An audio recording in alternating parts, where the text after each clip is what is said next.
బీబీపేట మీదుగా కామారెడ్డి పట్టణాన్ని చేరుకుందాం. ఆ పట్టణంలో కూడా మరి చాలా కాలనీలు జలమయమైనాయి.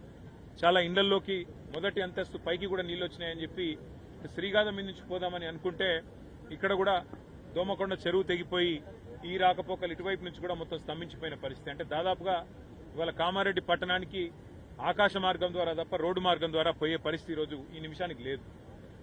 అంత ఉధృతంగా ఒకవైపు పలంచవాగు, మరొకవైపు కుడలివాగు, ఇంకోవైపు మానేరు, మొత్తంగా చాలా పెద్ద ఎత్తున ఈ వరదల విపత్తు ఇవాళ రాష్ట్రానికి వచ్చింది. ఇంకా రాబోయే 4 రోజుల పాటు వర్షాలు విస్తారంగా కురుస్తాయని చెప్పి కూడా వాతావరణ శాఖ చెప్తా ఉంది. రాష్ట్ర ప్రభుత్వానికి మరి ఇంత జరుగుతుంటే, ప్రజలు ఇంత అవస్థల్లో ఉంటే, రాష్ట్ర ప్రభుత్వం ముఖ్యంగా గౌరవ ముఖ్యమంత్రి గారు మాత్రం నిన్ననేమో మూసీ నది సుందరీకరణ మీద వారు రివ్యూ చేసినట్టుగా చూసినాం.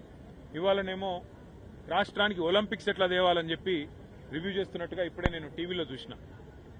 పరిస్థితి ఎట్లా ఉంది అంటే, రోమ్ నగరం తగలబడుతుంటే ఆ చక్రవర్తి ఎవరో ఒక ఆయన నీరో చక్రవర్తి అని ఫిడేలు వాయించుకుంటూ కూర్చున్నాడట. అట్లా రాష్ట్రం వరదల్లో ఉంటే మూసీ సుందరీకరణ ముఖ్యమా, లేకపోతే రాష్ట్రానికి ఒలింపిక్స్ అనే డిస్కషన్ ముఖ్యమా, లేకపోతే ప్రస్తుతం పంట నష్టం ఎంత జరిగింది, ఆస్తి నష్టం ఎంత జరిగింది, ప్రాణ నష్టం ఎంత జరిగింది, ఎంతమంది విపత్తుల్లో ఉన్నారు ఇది చూసుడు ముఖ్యమా? గతంలో